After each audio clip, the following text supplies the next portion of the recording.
Ô, Débora Oliveira, balança comercial, que é sobre o que a gente exporta e o que a gente compra. Os Estados Unidos, na fila do pão, estão em que posição no quesito parceria com o Brasil?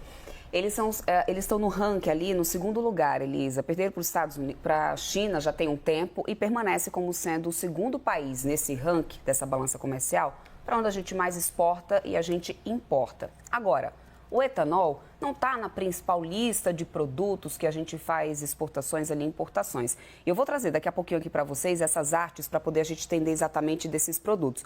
E é muito importante o que a Clarissa estava falando sobre essa questão do zero surpresa nesse momento para essa questão do etanol brasileiro, inclusive sendo mencionado diretamente no memorando lá da Casa Branca. Porque a gente já tem negociações lá de trás, inclusive, na contrapartida com o açúcar, Elisa, que a gente não consegue mandar para lá, porque tem uma taxação de 100%. E o Brasil já vinha tentando, olha, eu posso até baixar aqui o preço da tarifa do etanol, caso vocês também diminuam ou mexam com essa tarifa do açúcar, e a gente consiga também mandar para vocês o açúcar. Então, fica nessa coisa da negociação, como a Clarissa estava muito bem explicando.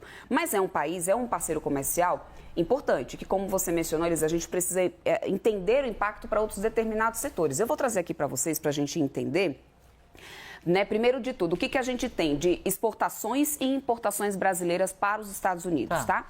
Olhando primeiro para a listinha aqui de exportações em 2024, o que de tarifa a gente aplica nessas exportações lá para os Estados Unidos, né? O que é aplicado de exportações, no caso lá para eles. No óleo bruto de petróleo, a gente não tem nada, nem na importação, nem na exportação. A gente tanto manda como a gente recebe ali essa questão do óleo bruto de petróleo, mas como existe uma dependência dos dois países nessa questão, então aqui a tarifa fica zerada. E você vai perceber que em outros produtos isso também acontece. Nossa, aumenta, hein? Na questão, né, das exportações brasileiras, ou seja, naqueles produtos que a gente acaba tendo também um fornecimento, ou seja, as exportações brasileiras são muito fortes, como, por exemplo, café não torrado em grão, semifaturados em ferro e aço. Esses produtos, a gente tem uma tarifa para poder proteger a nossa indústria local. Então, aqui, os semifaturados em ferro e aço, 7,2% de taxação, café não torrado, 9%, pastas petroquímicas, aí vai para casa dos 3,6%, carnes ossadas, 10,8%, ferro fundido bruto 3,6%, ou seja, a gente tem aqui uma tarifa para poder tentar proteger também a nossa indústria local. Na próxima tela, acho que eu vou trazer aqui para vocês a questão das importações aqui para o Brasil, dos produtos que a gente mais traz dos Estados Unidos para cá e o que é cobrado de tarifa nisso. E perceba que a maioria deles a gente tem 0% cobrado nessas importações, Elisa. Por quê? Porque a gente tem dependência desses produtos lá dos Estados Unidos.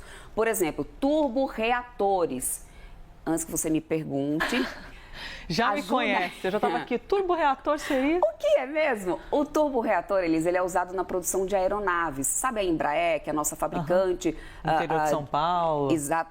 A Embraer é uma fabricante de aviões aqui do Brasil, ou seja, os turborreatores ajudam na fabricação dos aviões. E aí, eles são utilizados aqui no Brasil, a gente não consegue ter essa produção independente nesse momento, então, portanto, a gente não aplica nenhuma tarifa quando faz a importação desse produto de lá, nem para o turborreator, nem para o gás natural liquefeito. Aí entra aquela questão da gente ainda ser dependente dos combustíveis que já são finalizados para a utilidade. Então, gás natural liquefeito a gente também tem dependência. Na questão do óleo, dos óleos brutos de petróleo, da questão de demanda na troca de países, aí no acordo comercial não entra nenhum tipo de cobrança.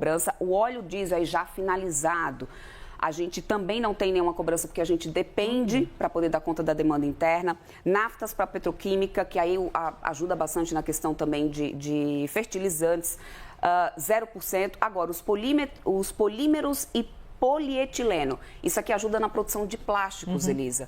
E aí a gente teve uma taxação de 20%, apesar de a gente ter fabricação aqui no Brasil, mas no ano passado, com uma demanda maior, enfim, isso acabou trazendo uma taxação de 20%. Então, perceba que em alguns produtos, a gente não tem taxação, né, de importação.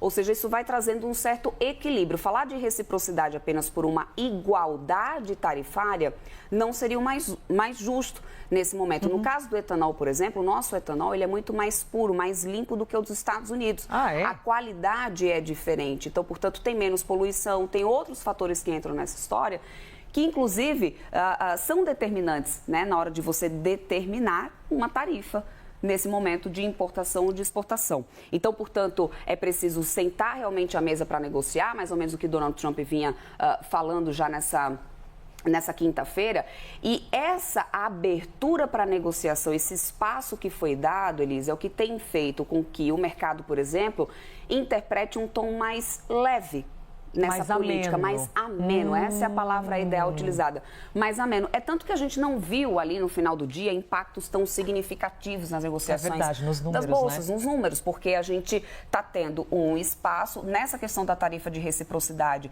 Ainda vai ter até abril para um relatório ser apresentado. A gente já vem falando sobre isso por aqui, pela própria equipe de governo. Caso a caso vai ser estudado.